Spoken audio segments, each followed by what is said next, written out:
सन 1944 सारी दुनिया जंग के जुनून में है। हिंदुस्तान अंग्रेजों का गुलाम है, जहां इस वक्त आजादी की आग आसमान छू रही है। खून में बारूद भरने, सांसों में आग लगाने आ रही है मिस जूलिया। लुक सभी का बदला हुआ है। आप सभी का कंगना जी तो थोड़ा अलग मेकअप डाल दो, उनके बाल थोड़ा चेंज करो तो एकदम पर्सनैलिटी चेंज होगा।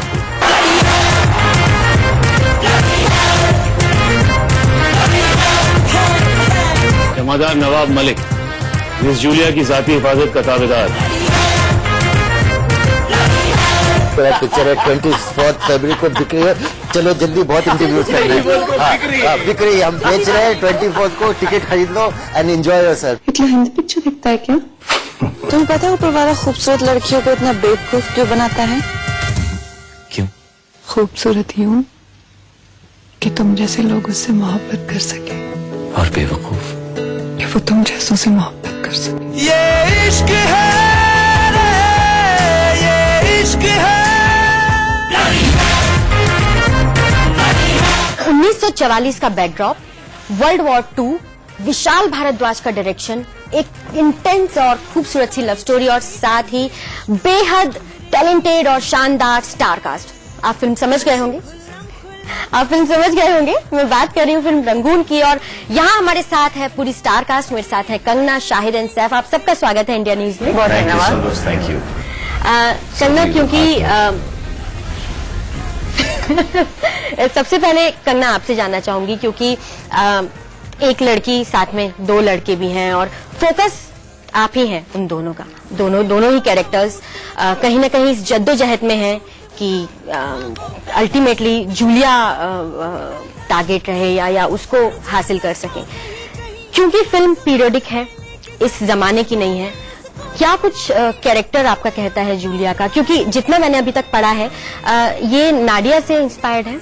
नादिया से नहीं, किसी ऐसे किरदार से इंस्पायर नहीं है। ऐसा नहीं कह सकते कि ये व्यक्ति विशेष की कहानी है या कोई बायोपिक है। ये बहुत ही इनफैक्ट ये विशाल सर की मोस्ट अनयूजुअल फिल्म है, और जैसा ब्रॉडवे फॉर्मेट होता है उस फॉर्मेट में शूट की गई है।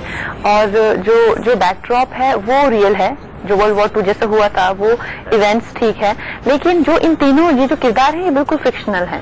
इनमें कोई भी वास्तविकता से इनका कोई लेना देना नहीं है। लेकिन जो डायरेक्टर है, उनकी राइटिंग है या उनका जो बहुत ही ज्यादा हुनर है वो ये है कि इन्होंने ये इतने जो है फिक्शियस जो कैरेक्टर्स हैं वो इतने ब्यूटीफुल वास्तविक बैकड्रॉप में इतनी खूबसूरती से पिरोए हैं कि वो एक अलग बात बन जा रही है। और उसमें भी म्यूजिकल का इसको इंटरप्रिटेशन देके, जिसमें 8 से 10 गाने हैं, तो एकदम ब्रॉडवे टाइप फील आ रहा है। तो ये एक अलग तरह का अनुभव रहेगा लोगों के लिए, क्योंकि कहानियां तो हर महीने आती हैं। लेकिन ऐसा नहीं है कि एक ऐसी प्रेम कहानी है कि दोनों लड़के एक लड़की को चाह रहे हैं, लेकिन सबकी जो डिजायर्स हैं वो अलग है। जो नवाब मलिक का कैरेक्टर है, आपको समझाएंगे कि ये देशभक्त हैं और मैं जो हूँ नवाब से प्यार में हूँ, जो रूसी बिल्ली मौर्या है वो मुझसे प्यार में है।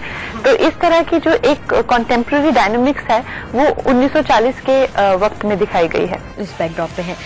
शाहिद, क्योंकि नवाब मलिक का कैरेक्टर एक सोल्जर है वो, और सोल्जर का किरदार आपने पहले मौसम में भी निभाया है। जी, मैं एयरफोर्स ऑफिसर। एयरफोर्स, हाँ, आर्मी का जवान। आर्मी तो वो क्योंकि इस समय की फिल्म थी और ये उस समय की 44 की है। बिल्कुल। नवाब मलिक जो है वो बहुत ही हीरोइक कैरेक्टर है और बहुत ही पेट्रियाटिक कैरेक्टर है, लेकिन ब्रिटिश इंडियन आर्मी में वो सर्व कर रहे हैं, तो इस वजह से वो ब्रिटिशर्स के नीचे हैं, लेकिन उनका दिल अपने देश के साथ है। और वहीं से उनके कैरेक्टर का जो एक डाइकोटोमी है वो निकल के आती है, जो कॉन्फ्लिक्ट है उस कैरेक्टर का वो निकल के आता है। और उनकी जो अंदर की भावनाएं हैं वो अपने देश की तरफ हैं, लेकिन उनकी भावनाओं में फिर प्यार भी आ जाता है। तो he is a very uncomfortable lover but a very good soldier, I would say. वो नेचुरली सोल्जर हैं, तो जब प्यार में होते हैं तो उनको समझ में नहीं आता कि वो सिचुएशन को कैसे हैंडल करें।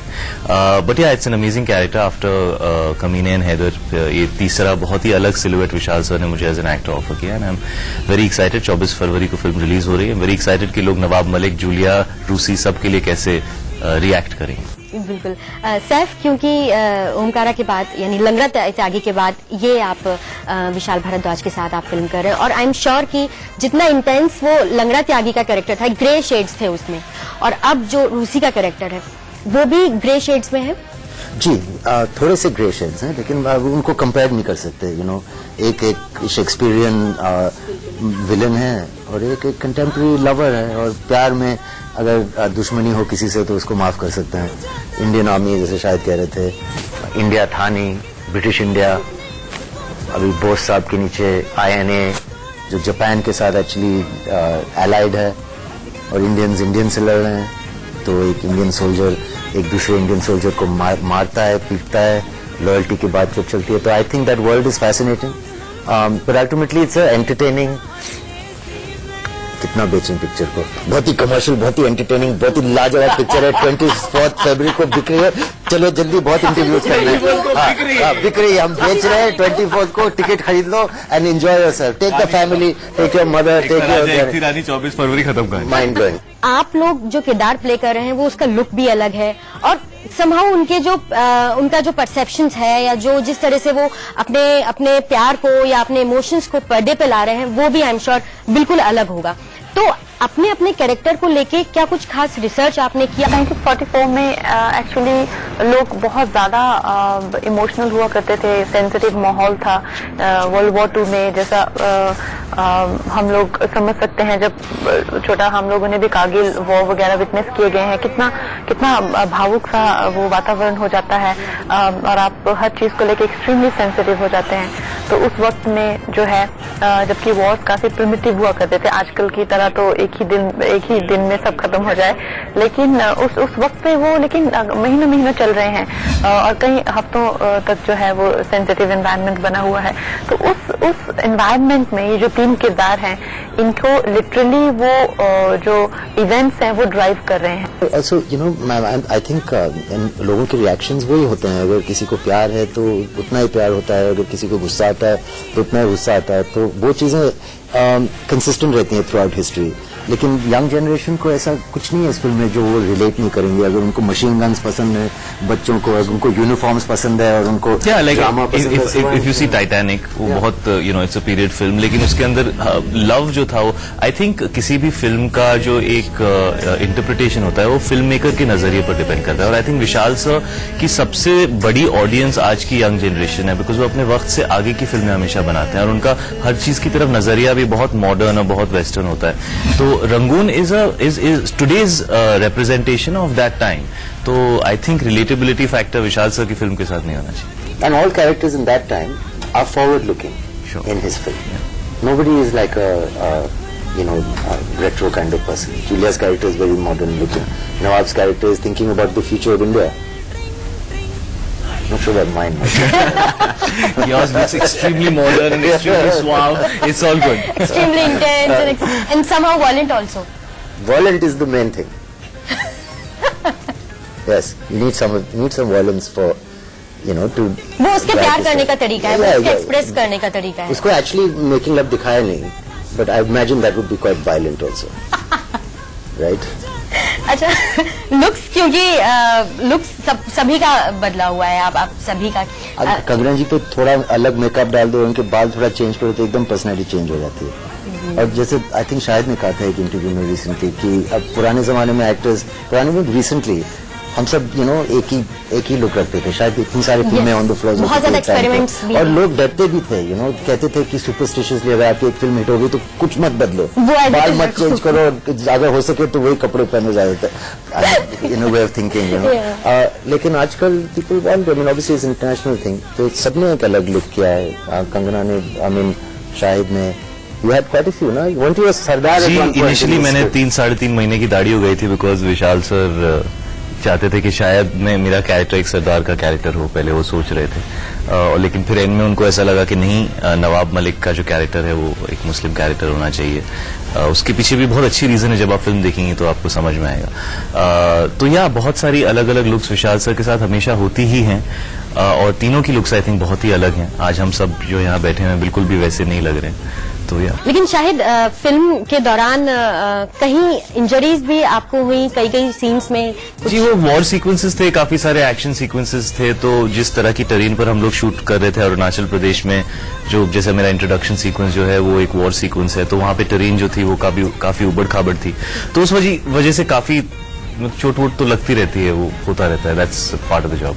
That's a part of job. और क्योंकि जब मैं ट्रेलर देख रही थी तो उसमें आपका और कंगना का एक कीचड़ में भी एक सीन है, जी। तो उसके साथ आई गेस अलग कॉम्प्लिकेशंस आते होंगे। कीचड़, क्या वो असली कीचड़ थी? जी, वो असली कीचड़ थी बिल्कुल। और उसमें जैसे कि अलग शूटिंग में कभी रेन कभी कीचड़। नहीं, कोशिश किया वो हमने। बनी बनाई कीचड़। नहीं, असली कीचड़ थी। That's true. नहीं, लेकिन हम लोगों ने ज्यादा करके स्टंट्स खुद ही किए हैं। और इस फिल्म में जो कीचड़ का सीन था वो काफी दिनों तक चला था, जो आपको फिल्म में अभी it's one of the best scenes और बहुत ही रोमांटिक है।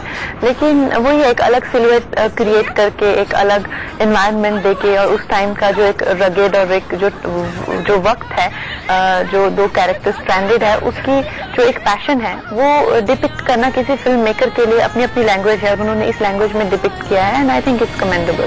क्योंकि आपसे और शाहिद से, सैफ से, आप दोनों से मैं मिल रही हूँ काफी वक्त बाद, निशा और तैमूर के बाद। सबसे पहले तो आपको congratulations. Fatherhood I guess enjoy कर रहे होंगे आप लोग, और नैपी बदलने के लिए भी मैं देख रही थी कुछ दिन पहले कि आप लोगों ने वो भी आपने सीख लिया है नैपी बदलना। मुझे एक्चुअली मैंने भी सीखा है। हाँ। नहीं, आपने काफी सालों पहले सीख लिया होगा। मैंने उस वक्त सीखा था जब नैपीज में इतने बड़े बड़े पिन लगाते थे। हाँ, पिन लगाते थे। एटलीस्ट नाउ मैंने भी किया। My siblings are also much younger, तो मैंने भी ईशान के तो safety pin, that's very scary, डर लगता है, बच्चा हिल जाता है थोड़ा तो कुछ भी हो सकता है। लेकिन एक एक लाइन में क्या कहेंगे कि क्यों देखना जरूरी है रंगून, क्या उनको मिलने वाला है?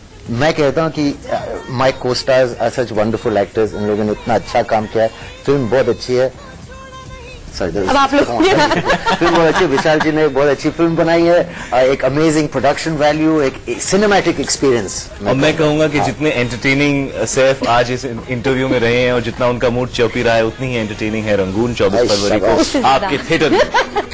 करेक्ट। जी, मैं कहना चाहूंगी कि हमारे जो देश है उसमें ब्रॉडवे का कल्चर नहीं है, तो ये फिल्म जो है विशाल सर के लिए भी बहुत अनयूजुअल फिल्म है। उन्होंने बिल्कुल ब्रॉडवे फॉर्मेट में शूट की है, तो वो क्या है और कैसे है वो जाके देखिए और एक अलग एक्सपीरियंस एंजॉय कीजिए। बहुत सारे लोगों को लेके जाइए, इट्स ब्रॉडवे फॉर्मेट। बहुत सारे रीजंस आपके पास मिल गए होंगे रंगून देखने के लिए। आई एम श्योर आप इंतजार भी कर रहे होंगे। बहुत जल्द इंतजार खत्म होने वाला है, तो जल्दी से 24 फरवरी को जाइए और रंगून सिनेमा घरों में एंजॉय कीजिए। Thank you so much India news से बात करने के लिए।